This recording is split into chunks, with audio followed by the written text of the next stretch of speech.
Hari ini kita akan melanjutkan kuliah membrum inferius yang kedua. Dimulai dari regio femoris. Regio femoris ini merupakan pars libera. Dia terletak di antara regio glutealis, di anterior dari regio abdominalis, batas atasnya, dan di bagian medial dari regio perinealis, dengan batasnya itu regio genus. Ya, jadi di sebelah sini regio femoris. Dia meliputi hampir seluruh os femur. Batas-batasnya di anterior, dia dibatasi oleh ligamentum inguinale, di medial dia dibatasi oleh ramus ischiopubicus, dan di posterior dibatasi oleh sulcus glutealis. Selanjutnya adalah regio genus. Regio genus ini terdiri dari condylus femoris, condylus tibia, dua-duanya lateral dan medial, ya, caput fibula, os patella, juga articulatio genu di antaranya. Regio genus di posterior itu adalah terbentuk dari fossa poplitea. Kemudian adalah regio cruris. Regio cruris ini adalah bagian di antara regio genu dengan bagian crus. Dia hampir meliputi seluruh tibia dan fibula, di mana crus ini dia menghubungkan genu dengan pedis atau pes. Kita masuk ke os patella. Patella ini merupakan os sesamoideum terbesar di dalam tubuh. Ya, dia diperkuat oleh ligamentum patella, di mana dia menempel pada tepi inferior patella hingga ke tuberositas tibia. Dan ligamentum patella ini merupakan kelanjutan dari tendo quadriceps femoris. Patella ini terdiri dari dua fasies, yaitu fasies anterior dan fasies articularis di posterior, memiliki basis di superior dan apexnya di inferior. Dia akan bersinggungan dengan fasies patellaris os femur.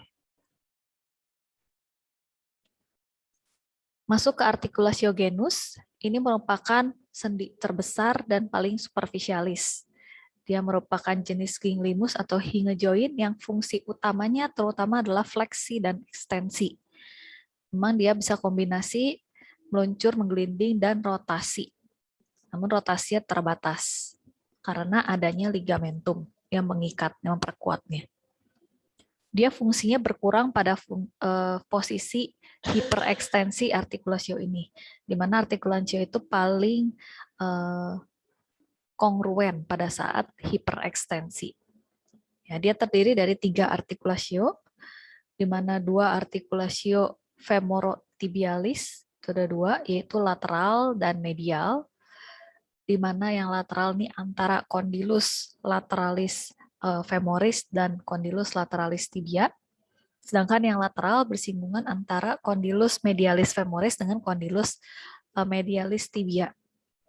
Dan 1 ligamen artikulatio femoropatellaris, yaitu antara patella dan femur. Articulatio genus ini dibungkus oleh kapsula articularis yang terdiri dari membrana fibrosa di bagian luar yang tebal dan membrana sinovialis di sebelah dalam. Kemudian berkuat oleh 5 ligamentum ekstrakapsular. Yang pertama tadi kita sudah lihat yaitu ligamentum patella yang di anterior. Kemudian ada ligamentum collateral tibial. Kemudian ligamentum collateral fibulare, ini yang di lateral. Kemudian ligamentum popliteum obliquum, ya, yang ini. Dan satu lagi ligamentum popliteum arcuatum. 5 ini adalah ligamentum ekstrakapsular. Kemudian bila dibuka, di dalamnya ada ligamentum lain yang memperkuat, yaitu 4 ligamentum. Yaitu adalah ligamentum cruciatum anterior dan posterior, serta meniscus lateralis dan medialis. Nah, yang membatasi gerakan rotasi pada articulatio genu adalah ligamentum cruciatum anterior dan posterior, terutama disertai dengan ligamentum collateral tibia. Sehingga dia hanya bisa rotasi medial kurang lebih 10 derajat dan rotasi lateral bisa sampai 60 derajat bila dalam keadaan fleksi. Nah, bila kita lihat meniskus ini ada di antara condylus, ya. Jadi ada meniskus lateralis di sebelah lateral dan meniskus medialis, dan kemudian 2 ligamentum cruciatum, yaitu ligamentum cruciatum posterius dan anterius di anterior ya. Nah, kalau misalnya kita lihat nih di bagian dalam, karena ini merupakan ligamentum yang intraartikular, sehingga ada di paling dalamnya ligamentum cruciatum anterius dan posterior saling menyilang. Ya, kalau di anterior ini adalah anterior, yang posterius adalah yang posterius ini, ya, menyilang, saling menyilang. Sehingga kalau misalnya rotasinya ke medial, dia terbatas karena saling menyilang. Sedangkan kalau rotasi ke lateral dia lebih terbuka, namun karena ada ligamentum kolaterale yang lateral, itu dia jadi terbatas pergerakan rotasinya. Nah, ini yang dinamakan Q angle. Jadi posisi dari femur ke garis tengah ya sampai ke artikulatio genu, kalau ditarik garis lurus itu akan membentuk sudut yang dinamakan Q angle. Ya, ini normalnya pada laki-laki sekitar 14-15 derajat, pada perempuan tuh lebih besar sekitar 17 derajat ya, karena memang panggul perempuan lebih lebar ya, jadi Q angle-nya lebih lebar juga. Nah, ada yang terjadi kalau Q angle-nya turun ya, ini Q angle-nya mengecil, maka posisi artikulatio genunya menjadi seperti ini, sehingga kakinya disebut genu varum ya, artikulatio genunya. Sedangkan kebalikannya, bila Q angle-nya membesar, maka posisi artikulatio genu akan seperti ini. Ya, inilah yang disebut kaki X ya, genu valgum. Untuk perdarahan dan persyarafan dari artikulatio genu, dia mendapatkan perdarahan dari cabang arteri femoralis, arteri poplitea, kemudian arteri tibialis anterior dan tibialis posterior. Dia akan membentuk 10 cabang-cabang kecil. Ini nama-namanya ya. Membentuk rete articularis genu. Jadi bentuk anyaman di genu. Untuk persyarafannya itu sesuai dengan persyarafan otot di sekitarnya. Jadi untuk bagian lateral itu dipersyarafi oleh cabang dari nervus fibularis communis, kemudian yang medial dari cabang nervus obturatorius dan nervus saphenus, yang posterior oleh nervus tibialis dan yang anterior oleh nervus femoralis. Kita masuk ke tibia dan fibula ya. Tibia ini adalah tulang kedua terbesar setelah femur. Femur paling besar ya, tibia yang kedua. Dia akan bersendian dengan condylus femoris di bagian superior dan talus di bagian inferior, sehingga memang dia yang fungsinya mentransmisikan berat badan. Sedangkan fibula ini adalah tulang yang lebih kecil, terletak di sebelah lateral, dia berfungsi utamanya sebagai perlekatan otot-otot. Tapi juga penting untuk stabilitas artikulatio karena dia memiliki 2 artikulatio ke tibia. Nah, ini adalah perhubungan antara femur dengan tibia dan juga tibia dengan fibula, di mana ada tonjolan ini ya yang dinamakan gerdi tubercle. Dia merupakan perlekatan distal untuk fascia yang menstabilkan artikulatio genus ya, terutama di bagian lateral. Nah, kemudian antara tibia dan fibula ini ada artikulatio tibiofibularis yang proksimal, di mana dia akan menempel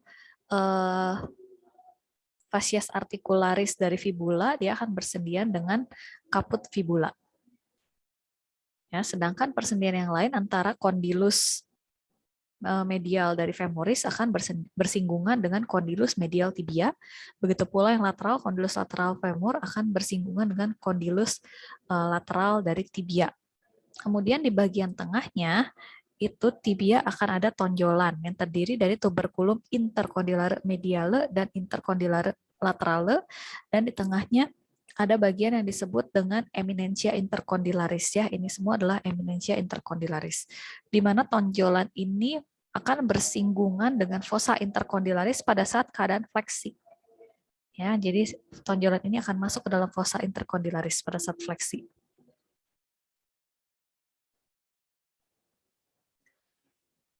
Nah, selain itu tibia dan fibula juga akan dihubungkan oleh satu membrana, yaitu yang disebut membrana interosea. Membrana interosea ini akan mengikat tibia dan fibula sesuai dengan posisinya, sehingga terdapat masing-masing tiga permukaan atau 3 fasies dan juga 3 margo.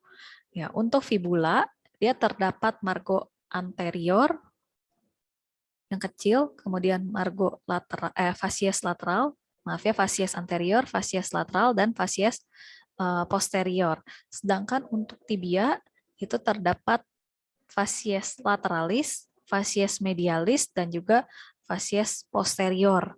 Jadi untuk fasies berbeda tibia dan fibula, namun memiliki 3 margo yang namanya sama ya. Margo yang anterior, ini tibia, ini fibula, sama-sama margo anterior. Kemudian ada margo posterior, sama-sama margo posterior, dan satu lagi adalah margo introseus ya, margo introseus yang tempat menempel membrana introsea. Bagian distal dari tibia itu akan berakhir di malleolus medialis, sedangkan untuk fibula dia akan berakhir di malleolus lateralis, di mana ini adalah tonjolan yang disebut mata kaki ya, mata kaki lateral, mata kaki bagian medial. Nah, untuk bagian-bagiannya itu di bagian superior tadi kita udah bahas ya, dia ada condylus medialis dan condylus lateralis, di mana kalau permukaannya dia adalah fasies articularis superior yang akan bersinggungan dengan os femur. Ya, kemudian area intercondylaris anterior ini adalah area yang di mana terdapat eminensia intercondylaris dan juga tonjolannya, tuberculum intercondylar ya, lateral dan medial. Kemudian di bagian inferior dari condylus terdapat tuberositas tibia di bagian anterior, di mana tonjolan ini merupakan tempat terlekatan dari otot-otot terutama quadriceps femoris ya, tempat insersinya itu di tuberositas tibia. Ini margo-margonya tadi kita sudah bahas dan fasiesnya juga sudah kita bahas. Dan di bagian inferior dia terdapat incisura fibularis, di mana dia akan bersinggungan dengan fasies articularis fibula ya, akan membentuk persendian dengan fibula. Kemudian ada tonjolan disebut malleolus medialis. Di bagian lateral dari malleolus medialis terdapat permukaan fasies articularis malleoli, di mana dia ini akan bersinggungan nantinya dengan talus, dengan os talus ya, dari bagian pedis. Begitu pula fasies articularis inferior ini juga akan bersinggungan dengan talus. Dari bagian lateral itu akan terlihat margo introseus, tempat mendekatnya membrana introsea. Dan di bagian tibia itu juga ada foramen nutritium, di mana ini merupakan lubang tempat masuknya pembuluh darah untuk memperdarahi kavitas medularis dari os tibia. Ini incisura fibularisnya ya, kalau dilihat dari medial. Sedangkan di bagian posterior itu ada lekukan, ada alur yang disebut linea musculus solei. Ini khas adalah tempat origo dari musculus soleus. Untuk fibula, di bagian superior dari fibula, ini terdiri dari caput fibula, dan ada apex capitis fibula, tonjolannya. Di mana caput fibula ini dia akan bersinggungan dengan fasies articularis fibularis di os tibia, yang akan membentuk persendian tibiofibularis. Kemudian ada bagian kolum, ya, bagian yang mengecil dari setelah kaput. Kemudian ada foramen nutritium juga, hampir di semua tulang besar itu ada foramen nutritium ya, untuk memperdarahi bagian medulanya, medula dari tulangnya. Nah, ini fasies articularis malleoli lateralis ini merupakan persendian yang akan bagian yang akan bersinggungan dengan incisura fibularis di os tibia.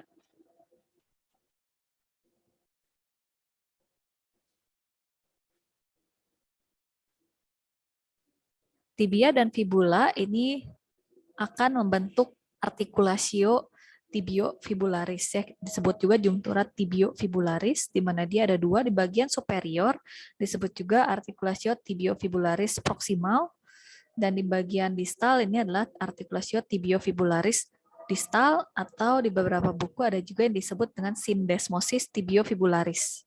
Ya, itu sama karena memang jenis persendian adalah syndesmosis.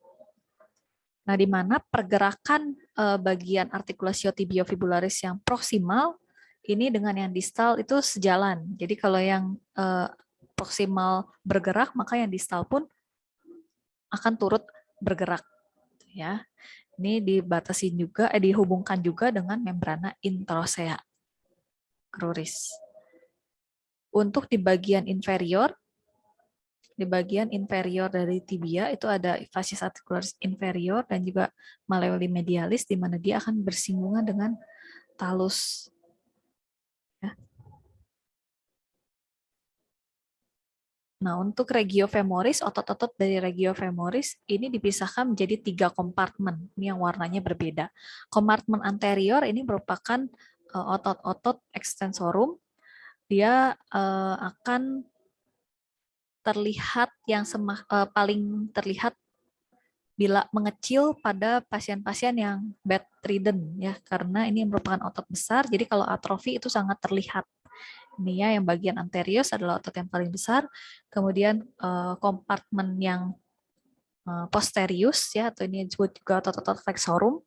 Kemudian kompartemen yang medial ini adalah otot-otot adductorium. Ya, ketiga kompartemen ini akan dipisahkan oleh septum intermuskular. Ya, septum intermuskular yang bagian lateral ini merupakan yang paling kuat. Di sini ya, yang bagian lateral. Dan yang lainnya 1 sama 2 ini relatif lemah, yang paling kuat ini. Dan kelompok-kelompok ini juga mengelompokkan otot berdasarkan persyarafannya. Jadi kelompok yang anterior itu dipersyarafi oleh nervus femoralis dan cabang-cabangnya. Untuk yang posterior dipersyarafi oleh nervus ischiadicus bagian tibialisnya. Kemudian untuk yang medial itu dipersyarafi oleh nervus obturatorius. Nah, ada satu otot kecil, ini adalah otot musculus articularis genu, ini yang ini ya. Dia merupakan derivat dari vastus intermedius yang merupakan bagian dari quadriceps femoris. Dia melekat dari bagian infero-anterior femur hingga ke bursa suprapatella. Bursa suprapatella ini merupakan penebalan dari kapsula articularis ya, yang membungkus dari articulatio genu.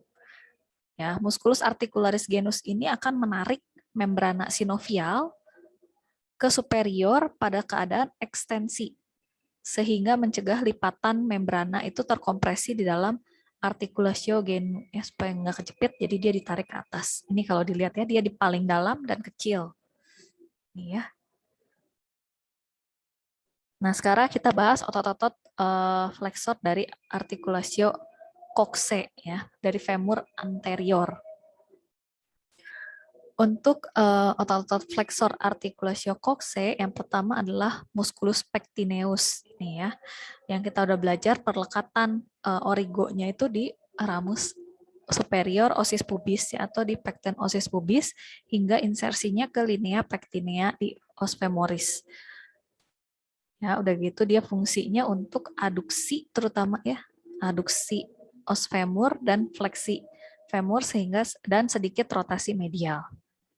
Kemudian ada otot-otot iliopsoas, yaitu terdiri dari iliacus dan psoas mayor, di mana iliacus juga sudah tahu perlekatan origonya di fossa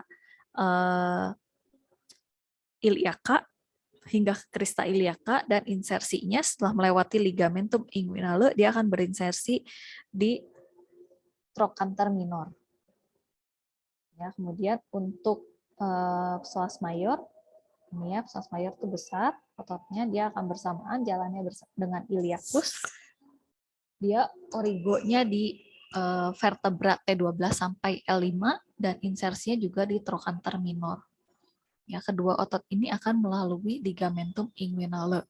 Sedangkan musculus psoas minor harusnya ada di sini ya. Musculus psoas minor itu menempel hanya pada sisi vertebra T12 sampai L1, kecil jadi, dan tidak melewati ligamentum inguinale.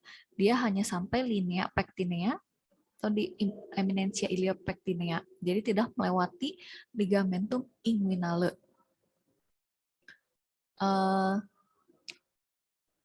Nervus yang mempersyarafi otot iliopsoas ini adalah nervus dari cabang nervus lumbalis L1 sampai L3.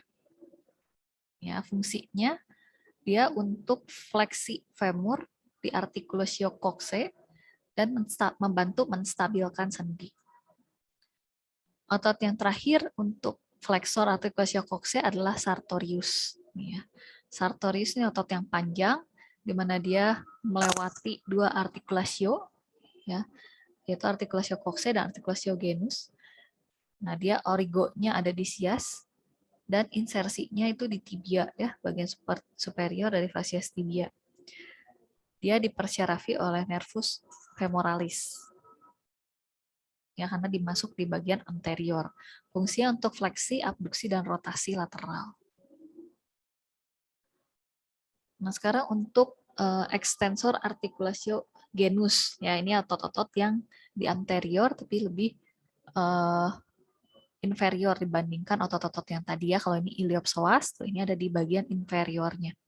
Nah, inilah otot-otot yang disebut quadriceps femoris. Quadriceps terdiri dari 4 otot. Yaitu otot yang pertama adalah otot rectus musculus rectus femoris. Ini adalah di paling anterior. Ya, dia origonya juga dari siai. Ya, siai. Kemudian vastus lateral. Ya, vastus lateral ini origonya dari trochanter mayor. Kemudian vastus medial, origonya dari linea intertrochanterica. Dan satu lagi adalah vastus intermedius, itu kalau rectus dibuka baru terlihat vastus intermedius, ya, rectusnya harus dibuka dulu. Nah, keempat otot ini itu perlekatan insersinya itu sama, ya, yaitu bersatu di tendo quadriceps femoris dan melekatnya ke basis patella di bagian atas, ya. Basis itu di bagian superior dari patella. Kemudian dipersyarafinya, karena dia termasuk kompartemen yang anterius, semuanya dipersyarafi oleh nervus femoralis. Dan fungsinya untuk ekstensi cruris pada articulatio genu, dan juga dia memperkuat articulatio coccyx pada saat fleksi articulatio coccyx. Ya. Nah, untuk otot-otot femur medial, ini adalah otot-otot aduktor. Semua ada otot aduktor. Fungsinya pun sesuai dengan namanya untuk aduksi os femur. Ya, yang pertama adalah aduktor longus. Ya, ini udah dipotong, ya, aduktor longus itu paling depan. Aduktor longus ini origonya di corpus osis pubis sampai ke linea aspera. Ya, kemudian aduktor brevis yang kecil, bagian dalamnya dia sama origonya di corpus osis pubis juga hingga ke linea pectinea, juga linea aspera. Ini dua dipersyarafi oleh nervus obturatorius. Kemudian untuk aduktor magnus, karena dia besar, ya, aduktor magnus dia origonya di ramus inferior osis pubis dan tuber ischiadicum, ya, karena besar, dan insersinya ke dari tuberositas glutea, kemudian ke linea aspera juga, hingga ke linea supracondylaris sampai bawah. Dan yang bagian posteriornya itu sedikit ke tuberculum adductorium, ya, yang udah kita pelajari minggu lalu. Otot ini karena besar, ya, maka dari itu dia dipersyarafi oleh dua bagian, ya, yang bagian anterior di bagian ya, anterior dan medial dia dipersyarafi oleh nervus obturatorius, sedangkan bagian yang posterior dia dipersyarafi sebagai oleh nervus tibialis, ya, nervus ischiadicus tapi pars yang tibialis karena memang belum bercabang, ya, kalau di femur masih dalam bentuk nervus ischiadicus. Semua aduktor ini berfungsi untuk aduksi femur. Kemudian otot yang selanjutnya adalah gracilis. Ini adalah otot yang paling medial, ya, dia lurus, di mana origonya dari corpus osis pubis ke fasies medialis tibia. Jadi dia melewati articulatio genu juga. Ya, fungsinya untuk aduksi femur terutama, ya, aduksi femur, dan fleksi crus karena dia melewati articulatio genu juga, dan sedikit rotasi interna dari cruris. Satu lagi adalah musculus obturatorius externus, ya, di mana origonya di membrana obturatoria dan insersinya itu di fossa trochanterica femur ya, di bagian atas. Ya, karena foramen obturatum kan di sini. Ini semua sebenarnya dipersyarafi terutama oleh nervus obturatorius.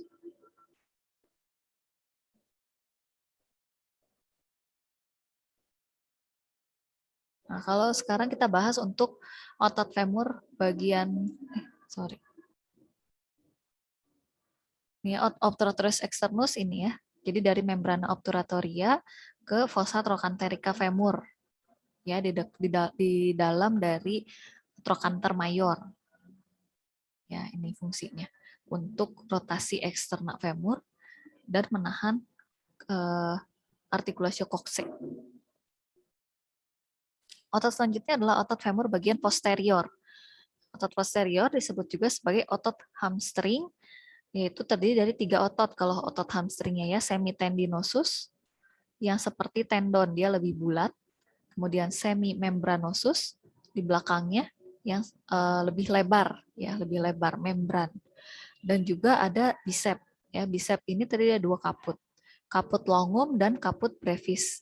Kaput longum ini yang masuk ke dalam otot hamstring. Otot hamstring itu hanya 3 ya, semitendinosus, semimembranosus, dan bicep musculus, bicep femoris, kaput longum. Kaput brevis tidak termasuk ke dalam otot hamstring.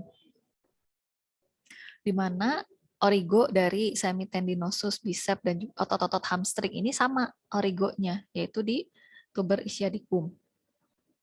Ya, sedangkan yang bicep kaput brevis itu di linea aspera. Untuk perlekatan distalnya, insersinya bicep itu ke bagian lateral. Ya, dia ke kaput fibula, bagian lateral dari kaput fibula. Sedangkan semitendinosus dan semimembranosus itu ke bagian medial dari tibia. Nah, untuk otot-otot ini dia dipersyarafi oleh cabang dari nervus ischiadicus. Ya, nervus ischiadicus. Fungsi utamanya adalah ekstensi femur, ya, ekstensi femur. Kemudian untuk fleksi dari artikulasio genu dan juga membantu dalam mengekstensikan batang tubuh, ya. Nah, ada juga otot yang disebut sebagai pes anserinus. Ini terdiri dari 3 otot yang kalau misalnya kita lihat ini seperti cakar angsa ya, kaki angsa 3 seperti ini ya. Otot-otot ini dipersyarafi oleh 3 nervus yang berbeda. Ya, dia terdiri pertama dari sartorius yang merupakan dari kompartemen anterior, kemudian gracilis dari kompartemen yang medial, dan semitendinosus dari kompartemen yang posterior. Nah, tapi persamaannya ketiga otot ini memiliki tempat insersi yang sama, ya, yaitu pes anserinus di bagian facies medialis dari os tibia, ya, di sini membentuk seperti kaki angsa. Kita akan masuk ke bangunan-bangunan yang terdapat di femur.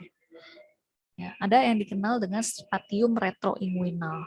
Jadi di belakang dari bagian inguinal, ya, dia dibagi menjadi kompartemen yang lateral, disebut juga lacuna musculorum karena isinya terutama otot, dan lacuna yang medial disebut juga lacuna vassorum karena terdiri dari vasa. Ya, di bagian tengahnya ini lateral dan medial itu dipisahkan oleh fascia iliopsoas yang akan membentuk arcus iliopectineus. Ini iliopectineus ini berjalan dari eminentia iliopubica ke ligamentum inguinale sehingga membagi menjadi lacuna musculorum yang lateral dan lacuna vassorum yang medial.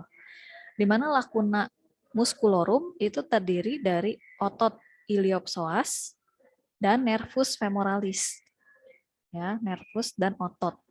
Sedangkan di bagian yang medial itu di mana lacuna vassorum itu terdiri dari arteri femoralis, dilewati oleh arteri femoralis, vena femoralis, dan juga nodulus limfaticus. Namun nodulus limfaticus ini berjalan terutama yang disebut dengan canalis femoralis. Nanti saya bahas di belakangnya. Jadi canalis femoralis ini juga termasuk ke dalam lacuna vasorum. Tapi karena dia memiliki lapisan lagi, maka disebut juga kanalis femoralis. Ya, kanalis femoralis hanya berisi nodus limfatikus.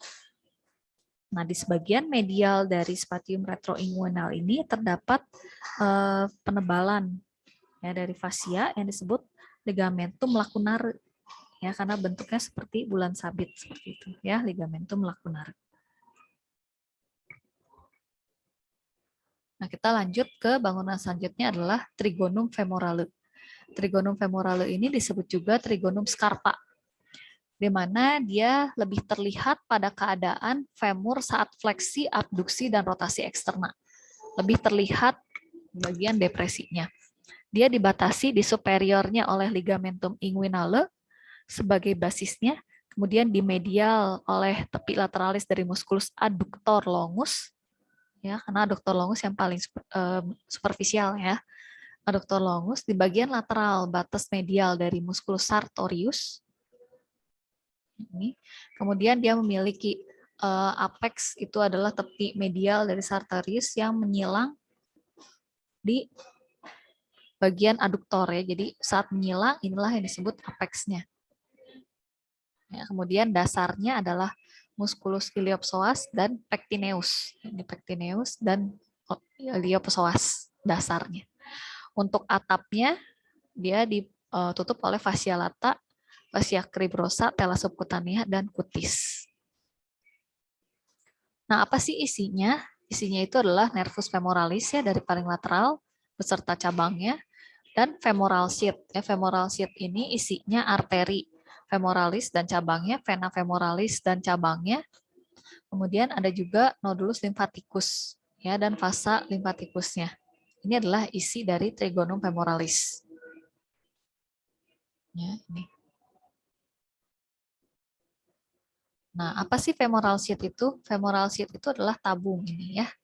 Tabung panjangnya hanya 3-4 cm, dia di belakang dari ligamentum inguinal dan akan melapisi lacuna vasorum, lacuna yang medial tadi.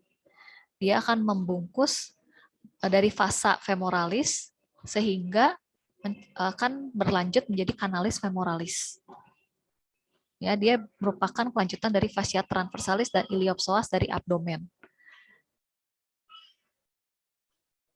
Nah, lebih ke distal lagi setelah melewati ligamentum inguinal, femoral sheath ini akan ditembus oleh vena savena magna dan juga vasa limfatikus. Ya, ini adalah vena savena magna menembus dari femoral sheath, akan ada hiatusnya juga ya, hiatus savenus untuk bermuara ke vena femoralis. Ya, kalau ngelihat lebih jelasnya lagi seperti ini ya, jadi dilapisi oleh femoral sheath ya, yang merupakan fascia transversalis dan fascia iliopsoas. Maaf ya, batas anulus femoralis. Jadi ini ada akan ada anulus femoralis ini kalau kita ngelihat ya. Anulus femoralis, ini apa?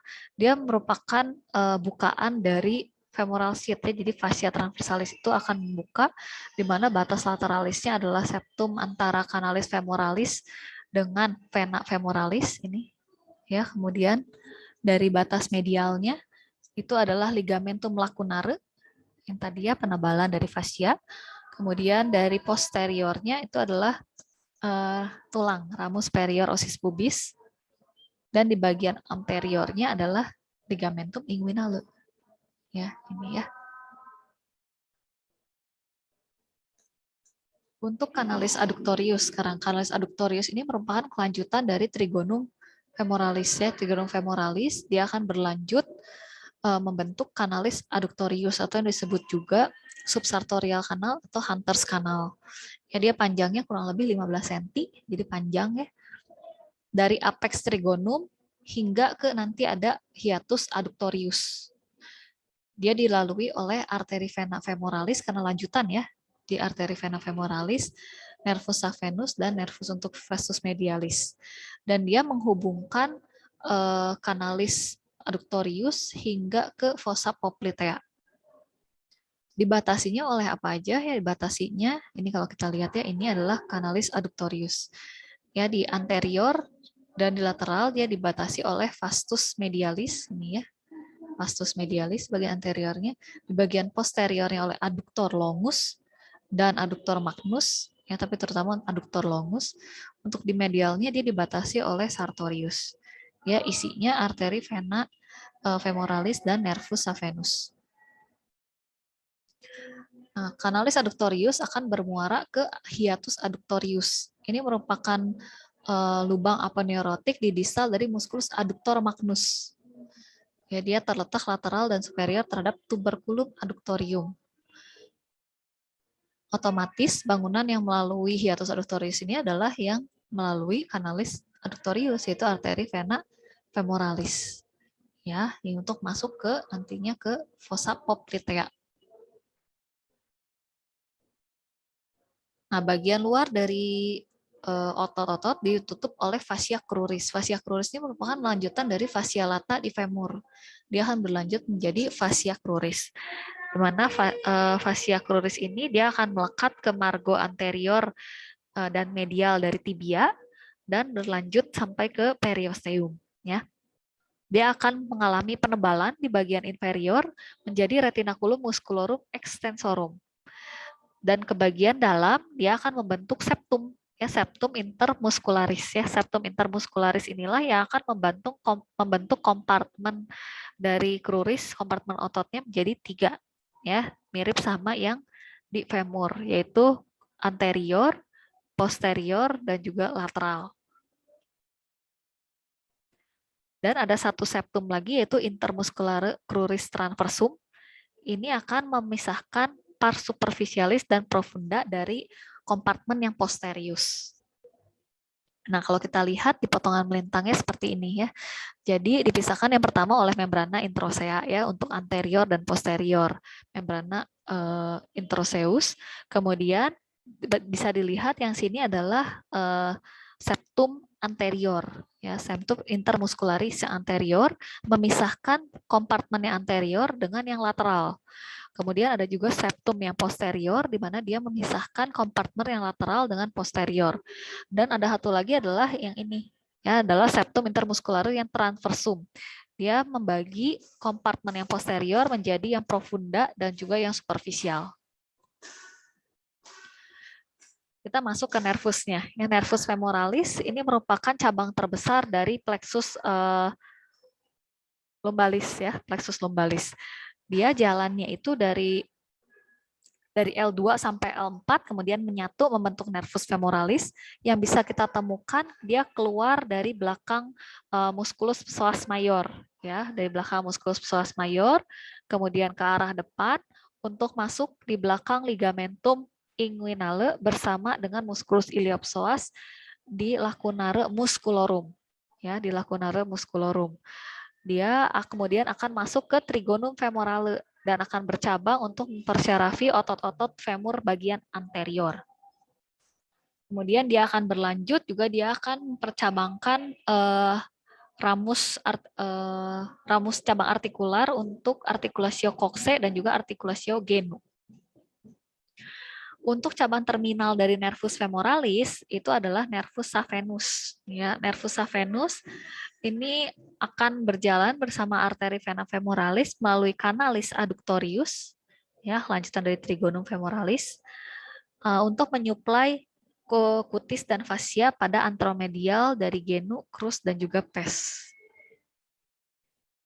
Ini kalau kita lihat ya, yang ini nervus saphenus terus ke bawah. Ya, dia untuk persyarafan superficial.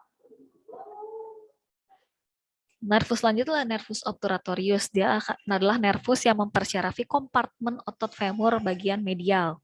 Dia merupakan cabang dari plexus lumbalis juga dan akan melewati canalis obturatorius di foramen obturatum dan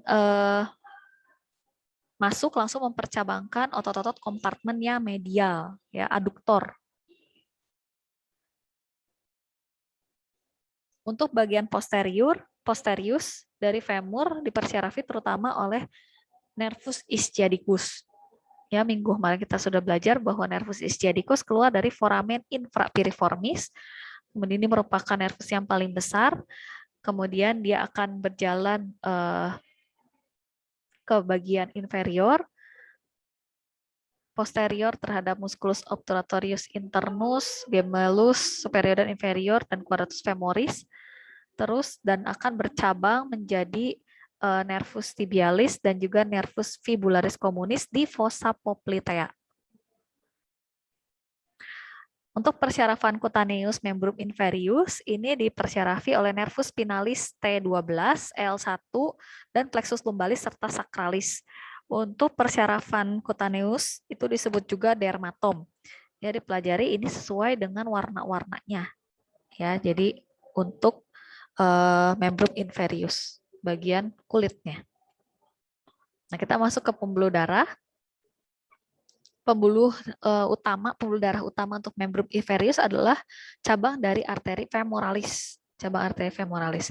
Arteri femoralis ini merupakan kelanjutan dari arteri iliaca externa setelah melalui ligamentum inguinale. Dia hanya berubah nama saja. Jadi bukan bercabang tapi berubah nama. Arteri femoralis ini akan memasuki trigonum femorale tadi. Ya, dan dia letaknya selalu lateral dari vena femoralis. Cabang-cabangnya itu banyak, pokoknya setelah melewati ligamentum inguinale ada percabangan, maka itu adalah cabang dari arteri femoralis. Bisa dilihat adalah arteri epigastrica superficialis yang berjalan ke superior, kemudian arteri circumflexa ilium superficialis, kemudian ada arteri profunda femoris, ini adalah cabang yang besar, profunda femoris, kemudian akan percabangkan arteri circumflexa femoris lateralis dan juga medialis. Kemudian ada arteri perforantes. Kemudian di bagian medial itu ada arteri pudenda interna. Pudenda externa, maaf ya, pudenda externa, bukan pudenda interna. Ya, pudenda externa. Nah, cabang yang terbesar dari arteri femoralis adalah profunda femoris ya. Yang ini ya, cabang yang besar ya, profunda femoris. Dia akan memperdarahi, menyuplai untuk musculus adductor magnus yang paling besar, otot-otot hamstring, dan juga vastus lateralis. Ya, sedangkan arteri circumflexa femoris, dia akan bercabang menjadi medial dan lateral, di mana dia akan memperdarahi kaput dan kolum femoris, serta otot sisi lateral dari femur. Yang ketiga adalah arteri obturatoria, di mana arteri obturatoria ini akan menyuplai otot aduktor. Ya, sesuai dengan nervusnya, nervus obturatorius, arteri obturatoria akan menyuplai otot-otot aduktor. Untuk regio dari femoris posterior itu tidak ada pembuluh darah yang khusus, tapi dia percabangan dari arteri glutealis inferior, circumflexa femoris yang medialis, arteri perforantes, dan arteri poplitea. Untuk vena di membrum inferior itu ada vena profunda dan vena superficial. Ya, jadi ada dua. Vena superficial itu letaknya dekat dengan kulit. Ya, jadi di superficial itu ada dua pembuluh darah vena superficial yang besar adalah vena savena magna dan vena savena parva. Sebenarnya vena savena ini banyak sekali cabangnya ya kalau kita lihat, dan mereka saling beranastomosis, namun tidak ada nama khususnya. Ya, vena savena magna kalau vena itu selalu jalannya dari distal ya, karena dia mengembalikan aliran darah dari distal ke jantung. Jadi dari distal itu vena savena magna dibentuk dari penyatuan dari vena digitalis dorsalis dari digiti 1 dan juga arcus venosus dorsalis pedis. Dia juga akan beranastomosis dengan vena savena parva ya. Nah, vena savena magna ini dia berjalan di bagian sisi medial dari femur hingga ke bagian atas dan akan bermuara di vena femoralis setelah memasuki hiatus saphenus. Sedangkan vena savena parva itu adalah terutama di bagian sisi lateral ya, dia awalnya itu penyatuan dari vena digitalis dorsalis digiti 5 terutama yang lateral ya dengan arcus venosus dorsalis, kemudian ke bagian superior dan akan bermuara ke vena poplitea di fossa poplitea. Nah, yang penting lagi adalah vena superficial ini memiliki klepi atau katup. Tujuannya adalah agar bisa tidak kembali ke bagian distalnya. Dan vena superficial ini sebenarnya secara kontinu itu selalu mengalirkan darah ke vena profunda melalui vena perforantes. Ya, jadi vena perforantes ini adalah vena-vena kecil yang menghubungkan vena superficial dengan vena profunda di sepanjang perjalanannya. Ya, dia mengandung katup ya atau valve agar dapat melawan gravitasi. Selain itu, vena perforantes juga akan dibantu oleh kompresi dari venanya itu sendiri dan kompresi dari otot-otot untuk melawan gravitasi sehingga aliran darah bisa ke balik ke jantung. Ya, ini disebut juga sebagai pompa muskulovenosa. Nah, untuk vena profunda sebenarnya dia berjalan bersamaan dengan arterinya. Jadi sama ya, berjalan dengan arterinya untuk yang dorsalis. Nah, dia yang pertama itu berasal dari arcus venosus dorsalis pedis. Ya, dia akan membentuk vena tibialis anterior di crus. Untuk yang bagian plantar, dia akan membentuk vena tibialis posterior dan juga vena fibularis ya, vena fibularis dan vena fibularis dan vena tibialis posterior. Nah, ketiga vena ini akan menyatu dan bermuara ke vena poplitea. Nah, setelah menjadi vena poplitea, melewati fossa poplitea, dia akan berubah nama menjadi vena femoralis yang akan bermuara lagi ke vena iliaca externa dan seterusnya yang alirannya bersamaan dengan arterinya. Untuk nodus limfatikus dari membrum inferior itu juga sama sejalan dengan venanya. Jadi ada yang superficial, ada juga yang profunda.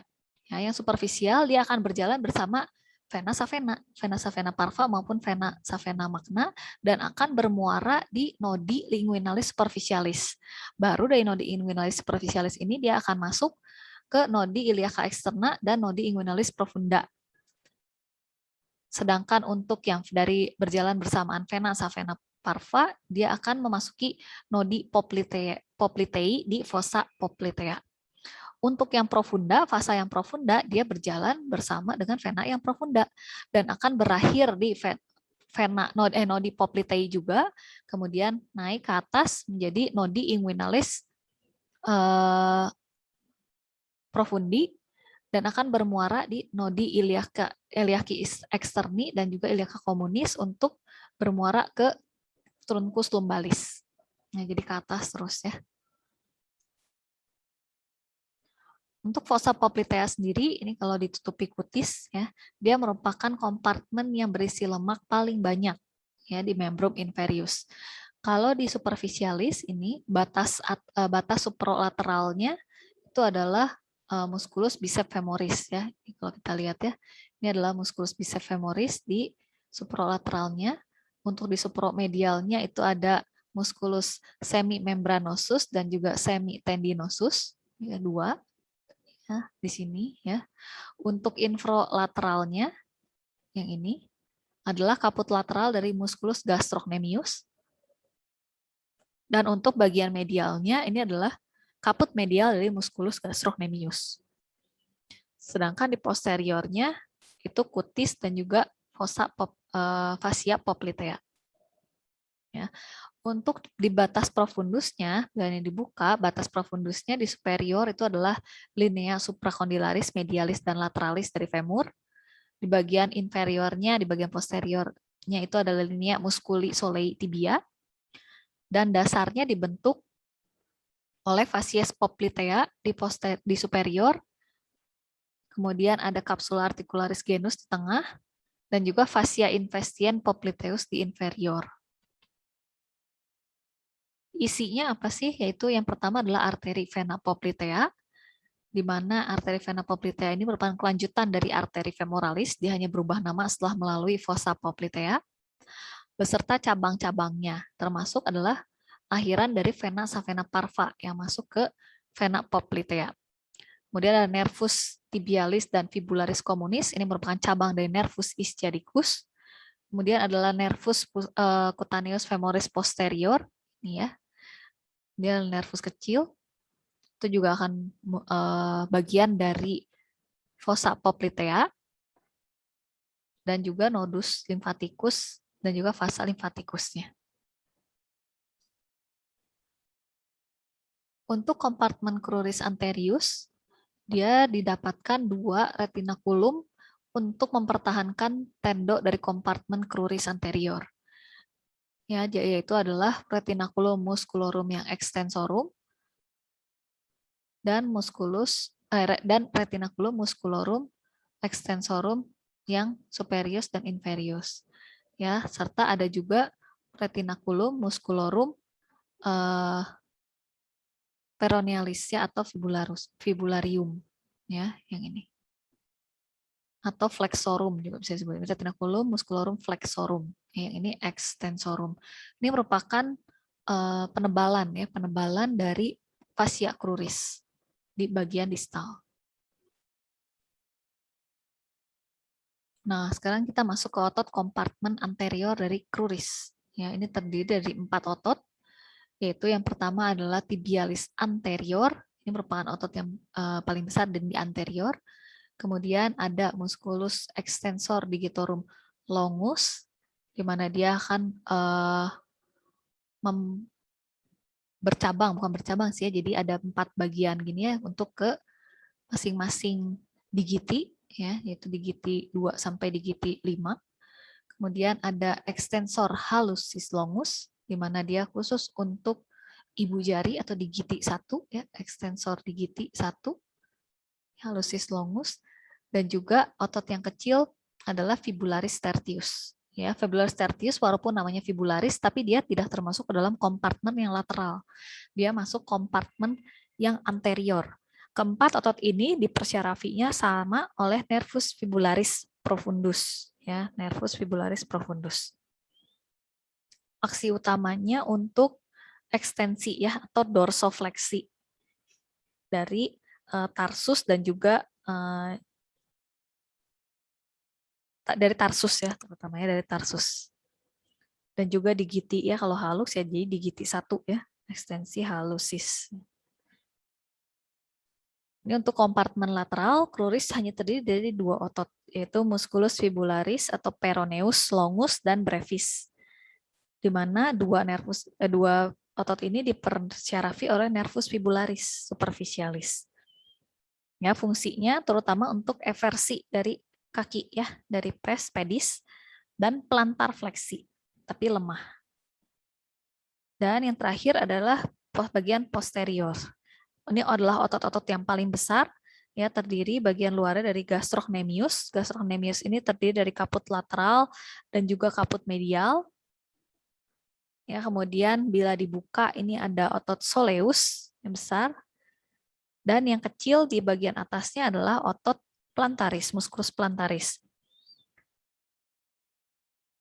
Di mana persyarafan dari otot-otot yang posterior ini adalah nervus tibialis, ya, nervus tibialis. Dan fungsi utama dari 3 otot ini adalah plantar fleksi, ya, plantar fleksi.